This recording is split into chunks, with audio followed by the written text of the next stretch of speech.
नमस्कार मंडळी, अलकास किचनमध्ये तुमचं स्वागत आहे। तर आज मी तुम्हाला झणझणीत असा मटणाचा रस्सा बनवून दाखवणार आहे। मटणाचा रस्सा म्हणा किंवा कालवण म्हणा, तर याच्या आधी मी चिकनची बरीच रेसिपी तुम्हाला दाखवली आहे, चिकन सुक्का, चिकन रस्सा। पण आज मी तुम्हाला मटणाचं कालवण कसं बनवायचं किंवा मटणाचा रस्सा कसा बनवायचा ते दाखवणार आहे। तर हे चिकन नाही, मटण आणलेलं आहे। तर हे काढून घेते एका ताटामध्ये। तर अर्धा किलो मटण आहे हे। जरा मोठे मोठे तुकडे आहेत त्याचे, तर मी जरा व्यवस्थित साफ करून घेते त्याला। तर हे बघा, अशा पद्धतीने मी बारीक बारीक तुकडे केलेले आहेत। जास्त बारीकही नाही, जास्त मोठेही ठेवलेले नाहीत। चरबी अशी वेगळी काढलेली आहे, ते मिक्सच करायचं आहे। आता याच्यामध्ये पाणी घालून सगळ्यात आधी मी स्वच्छ धुवून घेणार आहे। तर धुवून झालेलं आहे आपलं। आता याला मी मीठ आणि हळद लावून एक 15 ते 20 मिनटं मुरायला ठेवणार आहे। तर एक चमचा हळद घातलेली आहे, मीठ घालते, एक मोठा चमचा घेतला होता, त्याच्यातलं थोडंसं ठेवलेलं आहे मीठ, कारण आपल्याला परत रस्सा करताना अजून मीठ घालावंच लागणार आहे। तर हे सगळं हळद मीठ लावून आपण याला ठेवून देऊया मुरायला। तर 10 ते 15 मिनटं मी ठेवलं होतं। आता कुकर ठेवलेला आहे गॅसवरती। कुकर गरम झाला, मी कुकरमध्ये तुम्हाला हे शिजवून दाखवणार आहे।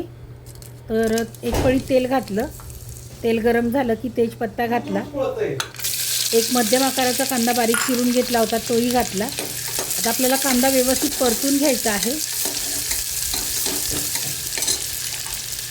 कांदा परतून झालेला आहे, तर मी एक वाटण तयार केलेलं आहे। त्याच्यामध्ये लसूण आहे, आलं आहे, खडे मसाले, लवंग, काळी मिरी आणि दालचिनी आणि थोडीशी कोथिंबीर। तर हे एक वाटण केलेलं आहे। खडे मसाले मी असे पण टाकले असते अख्खे, पण जर तुम्ही वाटून जर घातले ना तर त्याचं आणखीन छान सुगंध येतो कालवणाला आपल्या। तर हे व्यवस्थित परतून घ्यायचं आहे। आता हे परतून झालेलं आहे। हळद तर आपण आधी लावलेली होती मटणाला, तरी पण मी तेलामध्ये अजून थोडीशी हळद घालते आणि व्यवस्थित आपण परतून घेऊया। आता याच्यामध्ये आपण हे मुरत ठेवलेलं जे चिकन आहे ते याच्यामध्ये घालायचं आहे। चिकनच येते तोंडामध्ये, मटण।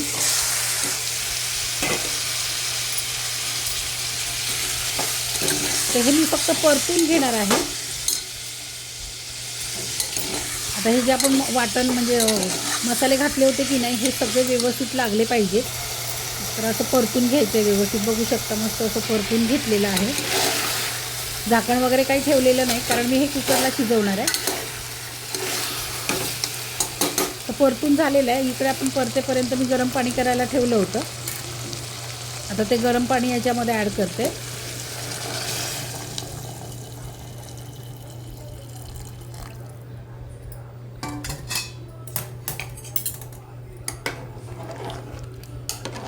तर हे मटणाचे पीस जे आहेत ते बुडेल इतपत मी पाणी घातलेलं आहे। आता झाकण लावून घेते आणि कुकरला आपल्याला 4 शिट्या काढून घ्यायच्या आहेत। तर इकडे कुकरच्या शिट्या होत आहेत आणि इकडे आपण मसाल्याची तयारी करूया वाटणाची। तर एक मध्यम आकाराचाच कांदा घेतलेला आहे उभा चिरून, तर तो भाजून घेते आधी।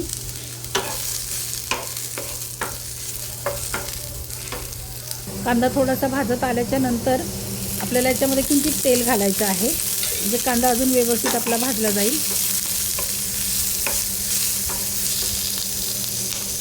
कांदा आपला भाजत आलेला आहे। आता याच्यामध्ये मी हे लसणाच्या 4च पाकळ्या आहेत, पण खूप मोठ्या मोठ्या पाकळ्या होत्या म्हणून मी बारीक कट करून घेतलेल्या आहेत आणि त्यासुद्धा मी कांद्यासोबत आता भाजून घेणार आहे। तर कांदा आणि लसूण आपण भाजून घेतोय व्यवस्थित, ते भाजून झालेलं आहे बघू शकता। आता याच्यामध्ये 1 चमचा धणे आहे, 1 चमचा तीळ आणि अर्धा चमचा खसखस घेतलेली आहे। ते सुद्धा आपण कांदा आणि लसूण याच्यासोबत भाजून घेऊया।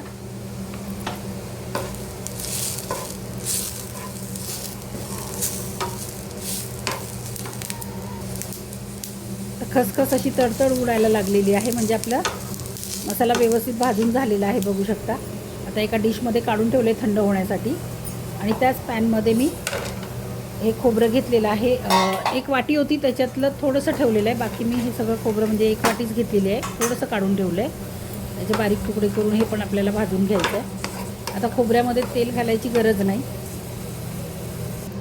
लालसर चांगलं भाजून झाल्याच्या नंतर मिक्सरच्या भांड्यामध्ये काढून घेतलं. कांदा लसूण हे सगळं भाजलेलं ते पण घातलं. वरून थोडीशी कोथिंबीर घालून घेतली आणि थोडंसं पाणी घालून याचं आपल्याला एक वाटण तयार करायचं आहे.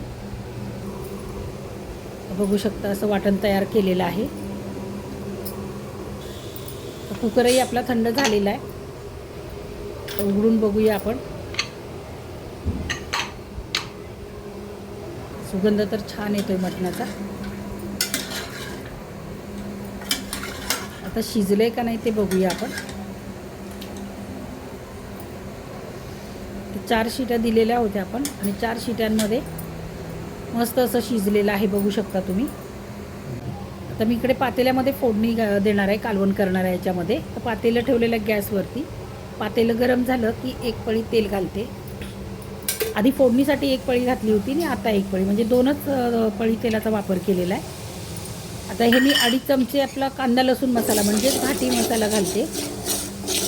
बाकीच्या कुठल्याही मसाल्यांचा वापर केलेला नाही मी. आणि तो मसाला आपल्याला व्यवस्थित परतून घ्यायचा आहे तेलामध्ये.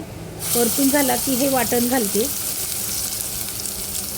कारण आपल्या मसाल्यामध्ये धणे वगैरे सगळं असतं, तरी पण मी एक्स्ट्रा पावडर वगैरे आपण नंतर टाकतो ना, त्याच्याऐवजी मी धणे तीळ खसखस हे वाटणामध्ये वाटून घेतलेलं आहे. आता हे मसाले आपण व्यवस्थित परतून घेऊया. आता हे वाटणाचं थोडंसं पाणी घालतं याच्यामध्ये. मसाला आपल्याला शिजवून घ्यायचा आहे व्यवस्थित. आता झाकण ठेवून 1 मिनिटभर मी हा मसाला शिजवून घेणार आहे. बघू शकता तेल मस्त सुटलेलं आहे, म्हणजे आपला मसाला चांगला शिजलेला आहे. आता याच्यामध्ये आपण आता शिजवून घेतलेलं मटण ॲड करायचं आहे.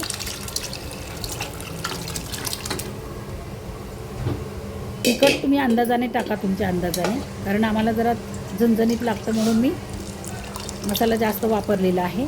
थोडंसं वरून पाणी पण वाढवलेलं आहे, कारण हा रस्सा जो आहे तो आपल्याला भाकरीसोबत खायचा आहे.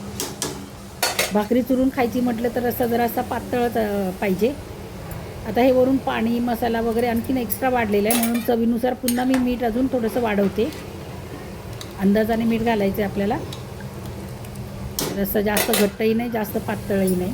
मस्त अशी उकळी आलेली आहे आणि तरी पण छान आलेली आहे रस्स्याला. बघू शकता मस्तच असं झालेलं आहे कालवण.